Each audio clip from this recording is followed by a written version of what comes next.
So, my name is Jérôme Lambert from Brussels. I was doing a bachelor in business administration on the campus of Brussels, and I went in Russia, Saint Petersburg, in GSOP.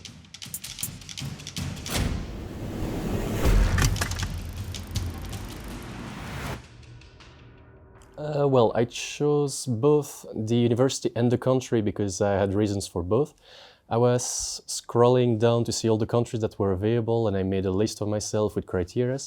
And I noticed that I had the opportunity to go to Russia and to go also to the best university of Russia, because this university is currently aiming at becoming some of the top 100 in the world, and they make sure to select and keep only the best teachers, and it's really growing a lot. So I thought it would be a good opportunity for after maybe having opportunities in Russia.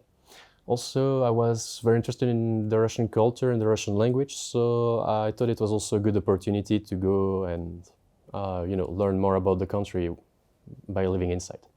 Also, St. Petersburg, I knew before going, was a gorgeous city, and I can confirm this. Sounds like a fairy tale when you live inside the center. This is a recommendation that I would actually give to fellow students who would go to Russia. You don't have to be fluent at all, but you should know some basic words. That way, if you go in a store, you can just point at the product and say, I want this, I want that. Because if you know just English, really no Russian at all, that will be an issue. So what I did was that I went to Kiev to learn a bit of Russian the summer before going to the Erasmus. You could also learn that in Brussels or other cities. That's not a big issue. It's just know some basics.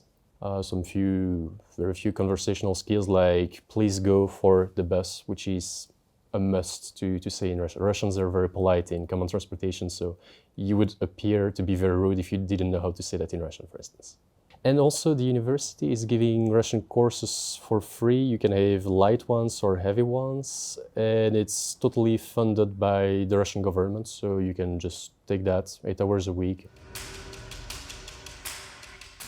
From what I've seen, courses overall are easier to pass, but harder to ace, meaning that I was trying to aim at an excellent average. I had to work, I think, more than in KU Leuven. But when I was looking at fellow students who mostly wanted to get more than 50% with a safety margin, it was really not hard for them because the assessment system was quite different. It's comparable to what I have in Master of Business Administration, KU Leuven, meaning there's a lot of continuous assessment with tests, with group works, with homeworks as well. And this is quite a relief when you already have secured 40% of the grade before the exam. Then you have less stress as well. The first accommodation I had was a university dorm. For that one, it was really simple. It was just organized by the university. I had a buddy who was helping me, who did the registration. It didn't take much time. It was quite agreeable because I arrived before all the other Russian native students. So the room, which is normally containing 3 people, I was alone inside. So I would recommend you to just take it. And then once you're in Russia, to look for a good apartment, to visit it, and eventually to move if you would like to. Because indeed, when there are 3 people in the room, that's a bit crowded.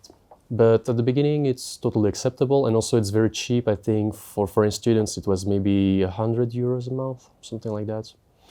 You get everything supplied, so bed sheets, everything is just what you need, basically. It was very easy to find.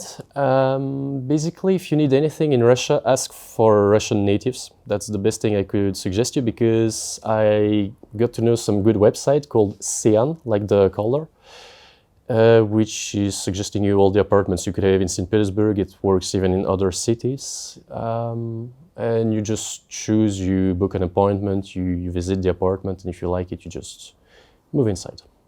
The contracts are quite easy. It's comparable to what we have in Belgium.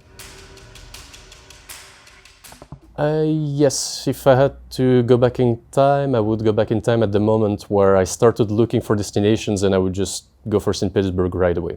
That's the only thing I would change. Well, this was an excellent opportunity to get to know another culture, quite an important one, to make some connections in other countries, to get opportunities in another big market, because Russia is quite big and developing quite fast these days. Also, the courses were very interesting, and it was good to have another point of view, because the way teachers were teaching in Russia was a bit different from KU Leuven. It was good to mix the knowledge perspective. Also, yes, the life in general is really a good experience in St. Petersburg, because the cost of living is much lower, so you can go to very good restaurants very often, for instance. You can go to visit palaces all the time, because St. Petersburg is full of those, and you see wonders all around. Also, the nature around St. Petersburg is really a must. Mostly, I would say the cold, the climate, I mean, not the people, because people are not cold. This is just in American movies, sadly. Well, cold can be bitter, but if you buy good clothing, such as this, which I took as an object to symbolize Russia, then it will be fine to endure it. You just need to expect to have Canadian-like temperatures. Also, St. Petersburg is pretty humid, so everything was more or less fine. I was never fooled or in a bad situation, I would say. Maybe avoid drinking cheap vodka, because I saw some people who were in terrible situations. Some of them went to the hospital for that. But I didn't do that, and I didn't have any really bad experience, to be honest. If I had to describe my exchange in 3 words, I would start with experience, because this was an amazing experience. Secondly, I would say enriching, because I learned about a new culture. And the third word will be a bit more than just one word: to do again. I would totally do it again if I had the opportunity to go back, basically. I was quite well prepared to go to Russia, because the host university sent me many documents. They were really checking after every student to make sure we're doing well and to give us all the information we could need in St. Petersburg. Although as a Belgian student, I would give a small recommendation. The General Consulate of Belgium in St. Petersburg is quite big, and they often make receptions. And if you send them a small email, they will invite you every time. I guess this could work for other countries. Just contact your local embassy or consulate and let them know that you are there. It's a good idea in general. So, as I said earlier, learn some few basics on Russian, even some Duolingo Russian. Just make a small effort to get to know the people there, because they will not appreciate if you assume that they have to speak English because you only speak English. This is a thing. People are frank. Also in Russia, if you ask them, for instance, about your new haircut and they don't like it, they will tell you that they don't like it. This is a thing. So know about it. They are not offensive, they're just honest. There are things you should definitely take back. First of all, the typical Russian souvenirs will be of better quality if you buy them in Russia. Like Matryoshka dolls, if you want the best ones in the world, you have to buy them in Russia and to bring them back here. You should not buy them here. And also winter clothes, especially this one, the Ushanka, Russian hat.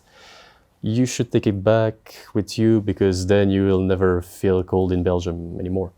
You can just... I'll make a small demonstration here. I made a small mistake in the note. Yes, almost. Yeah, just, unfold it like this. Protects your ear, protects your whole head. It's just perfect in the winter. The only thing I really missed in Russia and I did not manage to find was the Luxe Balotjes, for instance. That's the only real thing I missed. You can find anything in Russia, just that. So there's nothing you should worry about. Maybe some very rare things you could just find in Europe or in your home country, but yeah, overall you can find them in St. Petersburg. You can actually find more things in Russia than in Europe, in my point of view. For instance, Central Asian food, Let's say, for instance, I was going often to the market to buy Tajik dried apricots. This I cannot find here.